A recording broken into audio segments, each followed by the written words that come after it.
All right, guys, here's another BG perspective.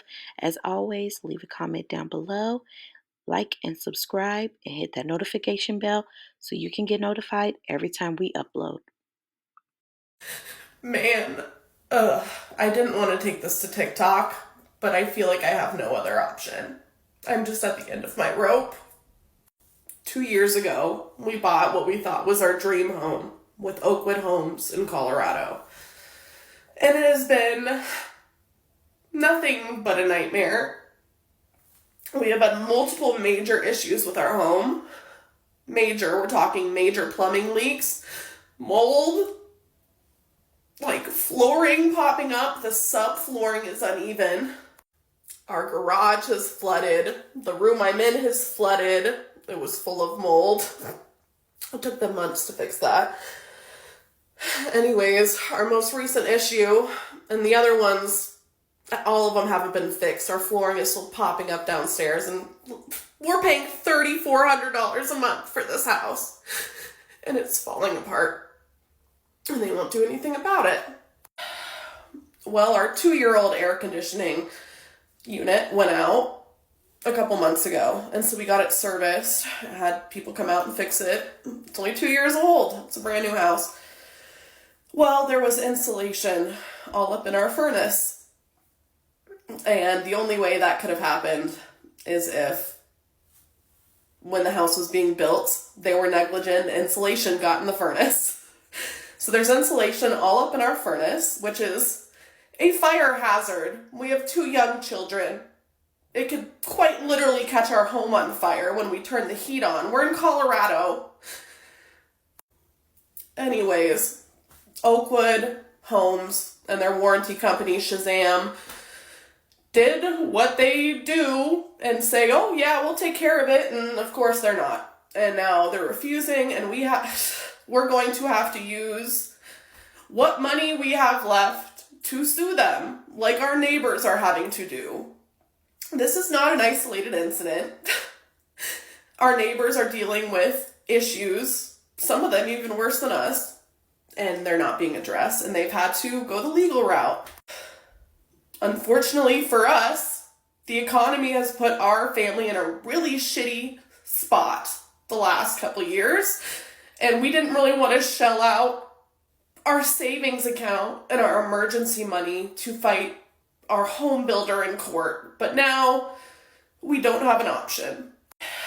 We want to sell our home and move, but we can't because it needs to be fixed to sell it to move, and they will not fix it. We're supposed to be under a warranty. Okay.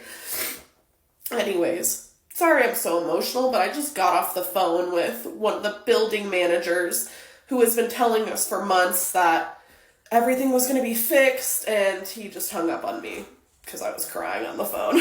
So, anyways, Oakwood Homes, don't buy from them. Actually, any new home, just don't buy it. Just buy an older home. I will never, mark my words, never will I live in a new construction home again in my life. Ever. I'm done. Did a new build home inspection. Let's see how many problems we find. Cracked window.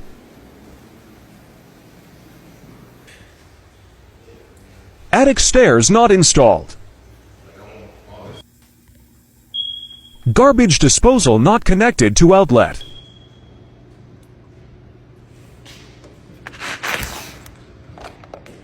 Broken. How it should look.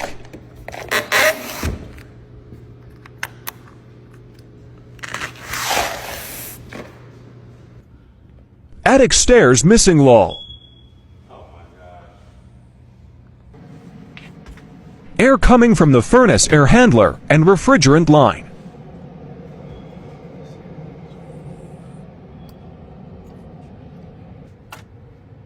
Fungal growth growing in numerous places in the attic. When the teacher becomes a student.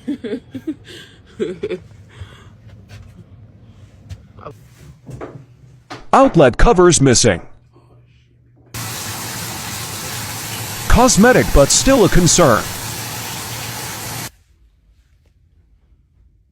More outlets not covered. Windowsill cracked.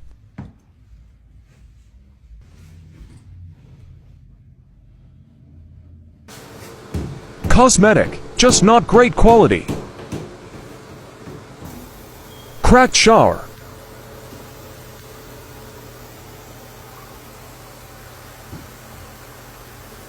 AC didn't work on the second floor. Damaged cover plate.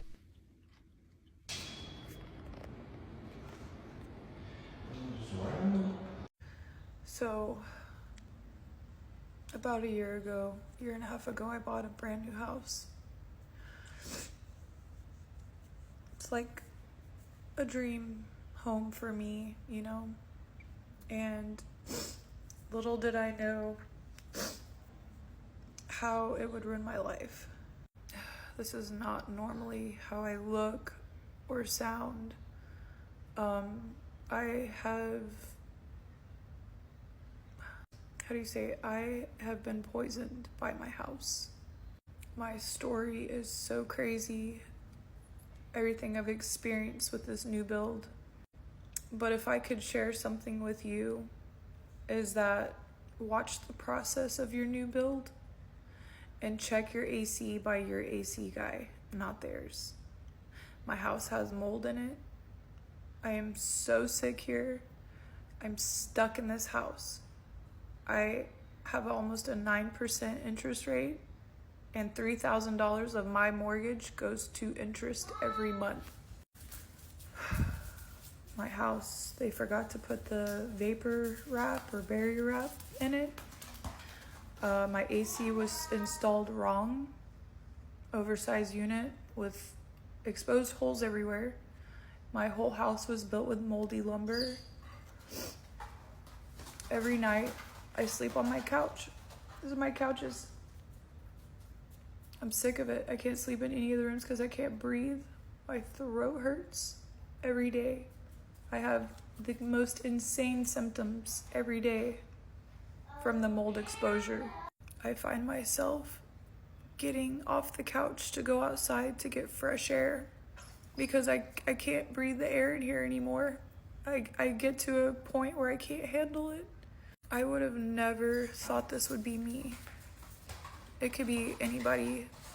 It's actually really common with a lot of these new builds. They just throw them up so quick and they do such a crappy job installing the AC. I mean, you're doomed if your AC is oversized for your space because mold will start to grow in your house. Needless to say, through this whole horrible experience, the builders have tried to cover it all up, remediating and covering it up. We found the mold again today, and I'm suing my builders. I hate new construction homes, and here's why. Number one, most builders cheap out on the flooring, so they always put carpet in there, and you're gonna have to spend thousands of dollars to have it replaced and put in some nicer flooring. Now, I know all of my home buyers right now are gonna be like, oh, but it's so pretty, it's all nice and shiny, there's no stains on the wall. Yeah, but you really don't know what's behind the wall. One time I saw a couple that bought a house, and within like 6 months, their whole foundation just started cracking, their tile cracked, their drywall cracked, there was like a crack in their house. Now, I'm sure this isn't every builder, and I've seen some that are pretty good. However, if you're subcontracting other people to do the work, you're not gonna be on top of everything, which means that they just kind of do things how they want. And when you buy a new construction house, generally the house doesn't come with like anything. And let me tell you, girl, window blinds are expensive. So is extending the backyard patio and adding any customizations that you're gonna have to do because this house is just a blank canvas. And obviously there's different levels to it. Like the second house that we actually went to go see was from the same builder. However, they upgraded a few things like flooring throughout the whole house. Thing to point out, like this bathroom here, it's gorgeous, stunning, whatever, but it doesn't have glass doors, so you're either gonna have to buy curtains or spend $2,000 on putting the glass there. Not to mention there's no ceiling fans in these rooms, so you're gonna have to spend a little extra. Let me know what you think. Would you guys buy a new construction house? I hate new construction homes, and here's why. Number one, most builders cheap out on the flooring, so they always put carpet in there, and you're gonna have to spend thousands of dollars. A $600 inspection, guys, saved my client's life or saved somebody in her family's life for sure. You know, oftentimes you hear your realtor say, get an inspection, even on a new construction. Yes, even on a new construction. I am standing in front of my client's new construction home that passed several inspections, passed city inspections, But it wasn't until she brought her own inspector in, a huge miss was discovered. Look at this window, guys. This is a bedroom window, and it's being replaced because the original window did not open. It was not operable. Per city code, and I know this is just not a Houston requirement, I'm sure this is a national requirement.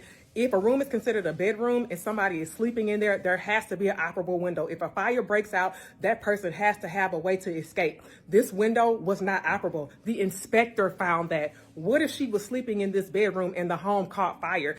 When you're dealing with homes, even new construction, people make mistakes. People are human. Guys, this was just overlooked. The builder has taken full accountability and they are replacing it. But this is the exact reason why you can't count on anybody to just tell you anything. You have to do your own due diligence.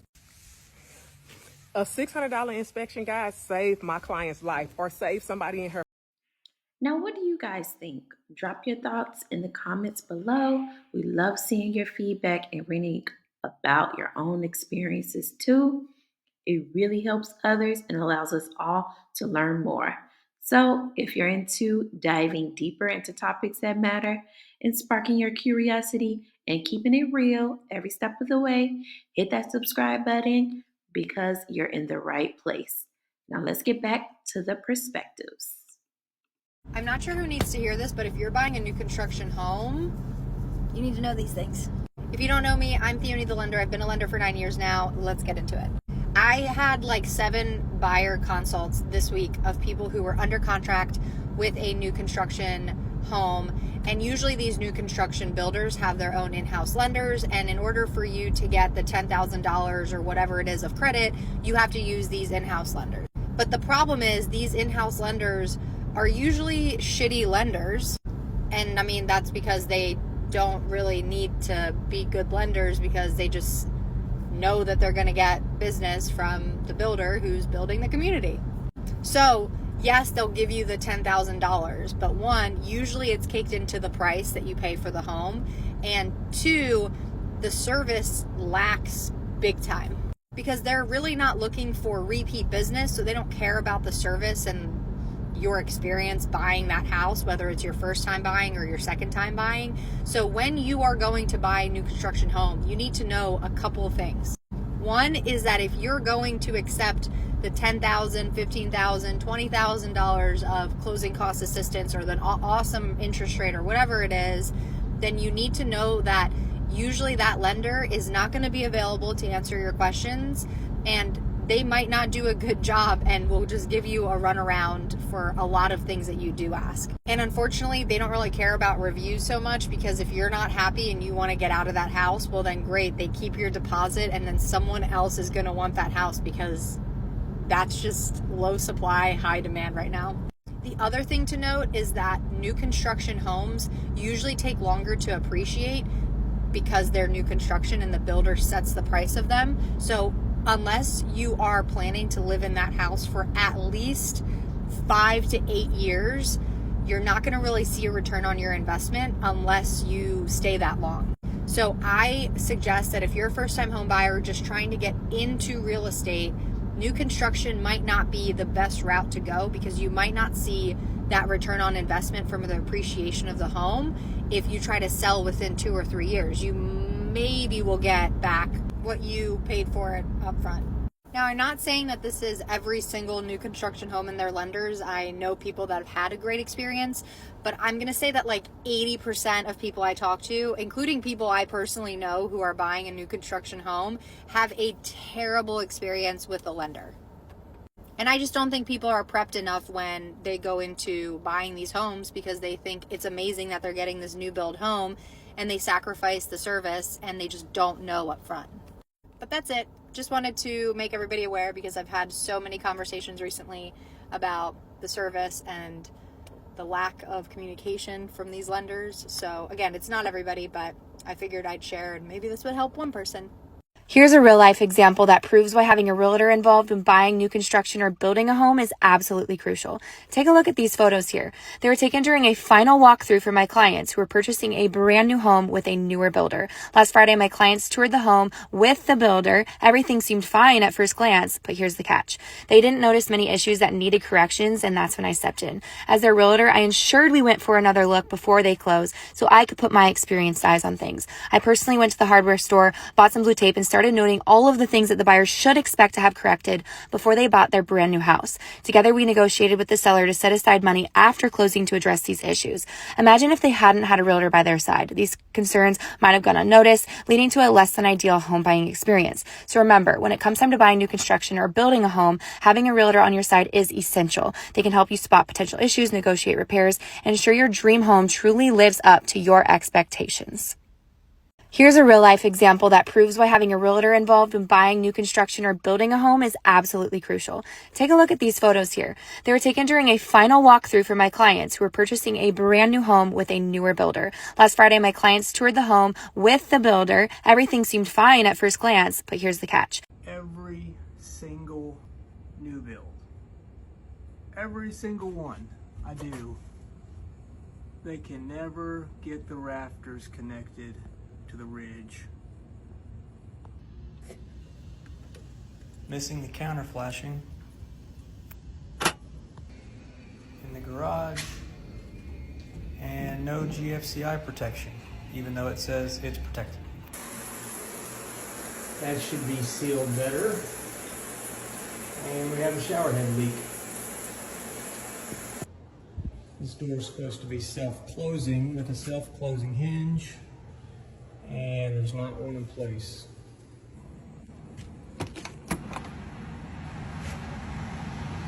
No air filter.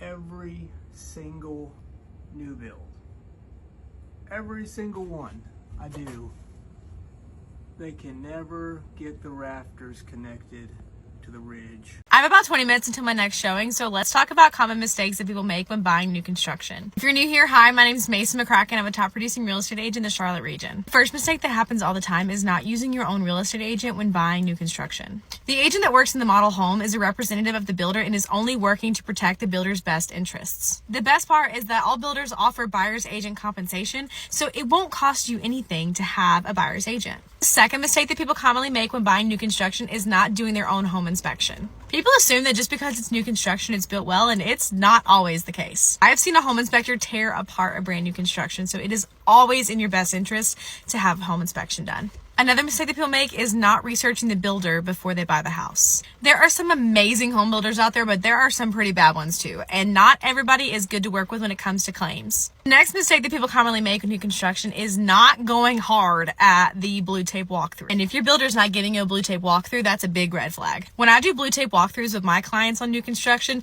I light that house up like it is a blue Christmas tree. Because it is the builder's job to give you a quality product, and if there are cosmetic issues that need to get fixed, you have to point those things out before you close on the house. Because once you close on the house, you're at the mercy of the builder's warranty, and it doesn't always cover those things. Which brings me to my next mistake in new construction, and that is not paying attention to the expiration of your 1-year builder's warranty. Builders are required to give you a 1-year warranty to come back and fix cosmetic issues that may have happened in the home. The terms regarding the specific warranties for each builder should be outlined in your contract, but most of them have that 1-year time to come back in and fix nail pops, cracks in the drywall, cracks in the grout, things like that. But if you as a buyer let that deadline slip, then they are not responsible to come back in and fix any of those issues. And I'll do one more little bonus mistake, and that is not asking if the builder has any preferred lenders. Now, don't get me wrong, I am very loyal to my preferred lenders, and I try to send them as much business as I can. But sometimes when builders have preferred lenders, they offer special loan programs that could save you thousands of dollars on your closing costs. And the majority of the time, the preferred lenders are from reputable companies. They just have a relationship with that specific builder, and it's definitely worth checking out. If you're buying a new construction home and you plan to use the builder's lender because you want to receive the promo, like you can't get, let's say a builder's offering $20,000 towards your closing costs, And the only way to get that $20,000 is if you use the builder's preferred lender. Let me advise you right now. Yeah, go ahead and use that builder's lender if you need that $20,000. But just know you're not going to have a pleasant experience. You're not. It never fails. Okay? I've closed plenty of new construction deals where my clients have used the builder's preferred lender because they wanted to receive those incentives. The builder's preferred lender is going to suck. Okay? You're going to experience some sort of delay. Something crazy is definitely going to happen, and it's just going to be unpleasant overall.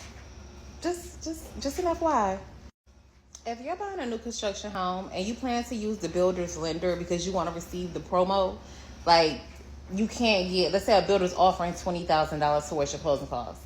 And the only way to get that $20,000 is if you use the builder's preferred lender. Let me advise you right now. Yeah, go ahead and use that builder's lender if you need that $20,000. But just know you're not going to have a pleasant experience. You're not. It never fails. Okay? I've closed. So that's it for today's video. Let me know what you guys think in the comment section. And as always, stay tuned for the next video. Peace.